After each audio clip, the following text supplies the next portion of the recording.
सौतेली बहनें रंगापुर नाम के गांव में शालिनी नाम की एक औरत रहा करती थी। उसे दो बेटियां थी।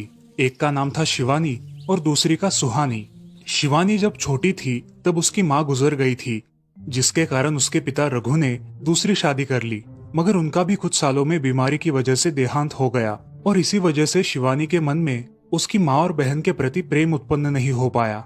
शिवानी और सुहानी में हमेशा झगड़ा हुआ करता था। दोनों भी बहनें एक दूसरे से कभी प्यार से बात नहीं करती थी। शालिनी ये सब देख बड़ी चिंता में रहा करती थी। ऐसे ही एक दिन शिवानी सुहानी, चलो आ जाओ, खाना खा लो। हाँ माँ, आई। हाँ माँ, मैं भी आई। ऐसा कहकर दोनों बेटियां वहां आ जाती है और देखती है तो उनकी माँ ने उन दोनों के लिए गाजर का हलवा बनाया था। वो देख सुहानी और शिवानी बहुत खुश हो जाती है। माँ, तुमने ये हलवा मेरे लिए बनाया है? मुझे बहुत पसंद है। मुझे पता है कि मेरी दोनों बेटियों को हलवा कितना पसंद है, इसीलिए तो मैंने तुम दोनों के लिए हलवा बनाया है। और मेरे लिए माँ? अरे हाँ बेटी, मैंने तुम्हारे लिए भी बनाया है। चलो अब जल्दी से खा लो, तुम दोनों को कॉलेज भी तो जाना है ना। जी माँ, मैं ये कटोरी ले लूँ? मुझे जल्दी पहुँचना है कॉलेज में। हाँ ले लो। और सुहानी, तुम ये वाली कटोरी ले लो। जी माँ। दोनों भी हलवा खाती है और एक दूसरे की ओर बहुत गुस्से से देखकर वहां से चली जाती है। वो दोनों भी कॉलेज में एक साथ पढ़ा करती थी। फर्क सिर्फ इतना था कि शिवानी थर्ड ईयर में थी और सुहानी फर्स्ट ईयर में। उन दोनों में 2 साल का अंतर था। फिर भी दोनों में हमेशा नोकझोंक हुआ करती थी, जैसे कि वो दोनों एक दूसरे की दुश्मन हो। ऐसे ही एक दिन दीदी, मेरे कॉलेज की ट्रिप जाने वाली है। तुम्हारी भी ट्रिप जाने वाली है क्या? हाँ, मेरी भी जाने वाली है, मगर मेरा जाने का मन नहीं है। क्यों दीदी? क्योंकि वहाँ पे तुम हो। मुझे भी कोई शौक नहीं है तुम्हारे साथ आने का। मैंने ऐसे ही पूछ लिया। मैं जा रही हूँ। शिवानी और सुहानी एक दूसरे की ओर मुंह फेरकर वहां से चली जाती है। अगले दिन दोनों भी कॉलेज में जाती है। तब उनके टीचर उनसे पूछते हैं, शिवानी, तुम कॉलेज की ट्रिप में आने वाली हो? जी सर, मैं आने वाली हूँ। ठीक है, मैं तुम्हारा नाम लिखवा देता हूँ। जी सर। ऐसा बोलकर टीचर ट्रिप के लिए जाने वाले विद्यार्थियों की लिस्ट बना लेते हैं। घर आकर शिवानी और सुहानी ये बातें अपनी माँ को बताती है। सुहानी, शिवानी, तुम दोनों ट्रिप के लिए जा रही हो, मगर वहां जाके झगड़ा मत करना, नहीं तो ट्रिप पे जाने की कोई जरूरत नहीं है। नहीं माँ, हम झगड़ा नहीं करेंगे। हाँ माँ, हम झगड़ा नहीं करेंगे। तो फिर ठीक है, तुम दोनों जाओ। ये लो ट्रिप के लिए पैसे, और बाकी के ये तुम्हारे पास ही रखना। माँ, हम कल जाएंगे और 2 दिन के बाद वापस आएंगे। ठीक है, चलो अब सो जाते हैं, कल तुम दोनों को निकलना है। अब वो सब खाना खाकर सो जाती है। अगले ही दिन सुबह उठकर वो दोनों भी अपने अपने बस में बैठकर ट्रिप के लिए निकल जाती है और इधर शालिनी अपने काम में व्यस्त हो जाती है। ऐसे ही कुछ देर बाद शालिनी को शिवानी का फोन आता है। माँ, हम दोनों यहाँ ट्रिप की जगह पहुँच गए हैं। अच्छा बेटी, तुम दोनों ठीक हो ना? हाँ माँ, मैं रखती हूँ, हमें यहाँ अलग अलग स्पॉट देखने जाना है। ठीक है, और जब वक्त मिले तब फोन कर देना। हाँ माँ, अपना और सुहानी का ख्याल रखना। हाँ माँ। फोन रखने के बाद शिवानी और उसके क्लास के सारे दोस्त वहाँ की एक जगह देखने जाते हैं। सुहानी भी उसके क्लास के साथ एक दूसरी जगह देखने निकल जाती है। सारे बच्चे एक साथ घूमकर वापस आते हैं। शिवानी सुहानी को ढूंढती है, मगर सुहानी उसे कहीं दिखाई नहीं देती। इसीलिए शिवानी को बड़ी चिंता होने लगती है। अरे, ये सुहानी कहाँ रह गई? इसका तो कुछ भी पता नहीं, कहाँ ढूंढूं इसे? तभी शिवानी को सुहानी दिखाई देती है और उसके जान में जान आ जाती है। सुहानी, कहाँ गई थी तुम? मुझे कितनी चिंता लग गई थी तुम्हारी। अरे, मैं यहाँ ही थी मेरी सहेलियों के साथ। मुझे कुछ नहीं हुआ। ऐसा बोलकर सुहानी वहां से चली जाती है। दूसरे दिन सब लड़के लड़कियां जल्दी उठकर अपनी तैयारी कर लेते हैं और पहाड़ पर जाने के लिए निकलते हैं। वो सब आज थोड़ा घूमकर शाम तक निकलने वाले थे।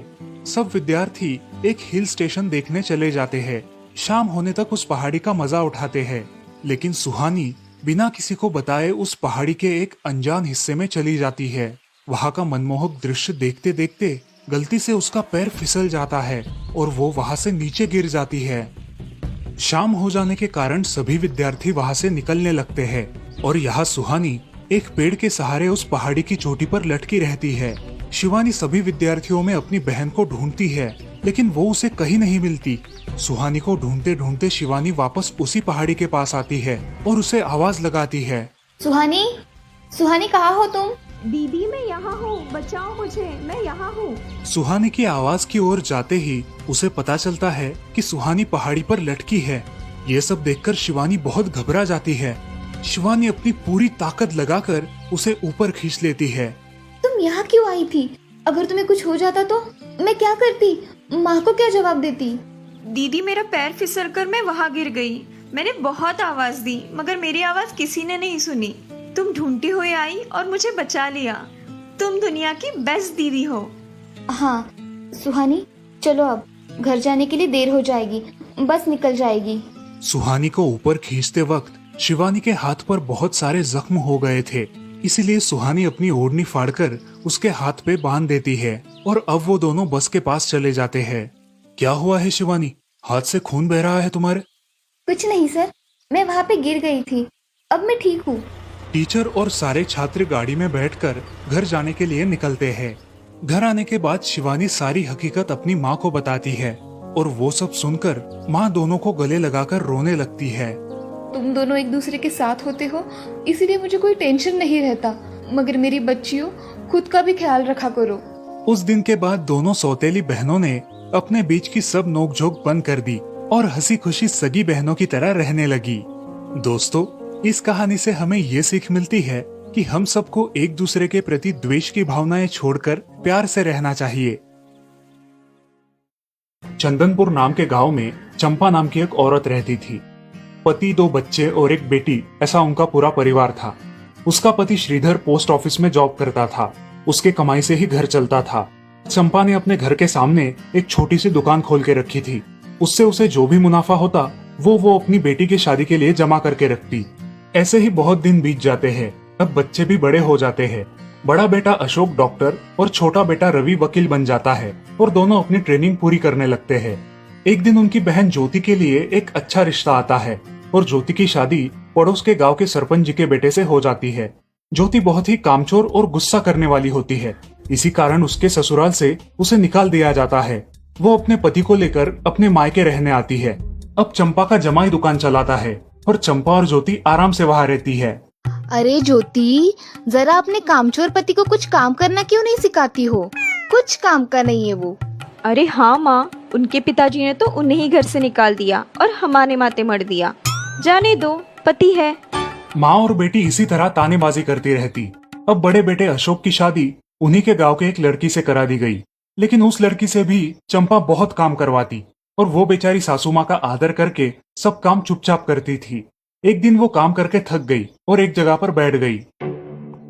ए कामचोर कमला, इतना सारा काम पड़ा है घर में, क्या वो तुम्हारा बाप आके करेगा? चलो उठ, काम कर। हाँ हाँ माँ जी, करती हूँ।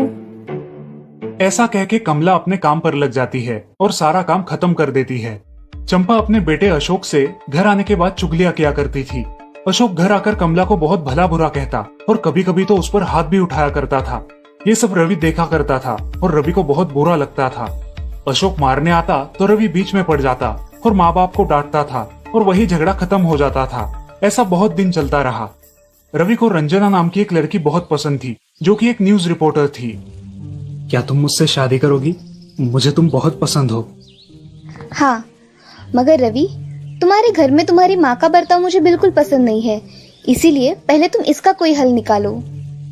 अरे रंजना, मैं हूँ ना तुम्हारे साथ, तुम्हें टेंशन की क्या बात है? मगर रवि, तुम भी अगर मुझे मारने पीटने लगे तो मैं तुम्हें कोर्ट में खींचूंगी। अरे हाँ बिल्कुल, वो तो तुम्हारा अधिकार है। अगले दिन रवि अपने घर में रंजना के बारे में बताता है। रवि की माँ चंपा उसे साफ मना कर देती है। रवि, तुम्हें कुछ समझ आता है या नहीं? अपनी बिरादरी की लड़की से शादी करो बेटा। इस घर में ये आखिरी शादी है और मेरे भी कुछ अरमान है बेटा। अजय, आप कुछ कहते क्यों नहीं? हाँ बेटा, तुम्हारी माँ सही कह रही है, तुम इसकी बात मान जाओ बेटा। नहीं पापा, मैं शादी करूंगा तो सिर्फ रंजना से, वरना मैं शादी नहीं करूंगा। सब चुप हो जाते हैं। अगले दिन रवि मंदिर से शादी करके घर आता है। सब अचरज से रवि की ओर देखते हैं और चुपचाप अपने कमरे में चले जाते हैं। कमला उन दोनों का स्वागत करती है और वो दोनों अपने कमरे में जाते हैं। कैसे लगा मेरा घर? अच्छा है, मगर सब मिलजुल के रहे तो और भी अच्छा होगा। रंजना, तुम्हें मेरी माँ को सबक सिखाना होगा, तभी घर के सारे सदस्य ठीक हो जाएंगे। ठीक है रवि, जैसा तुम चाहो। अगले दिन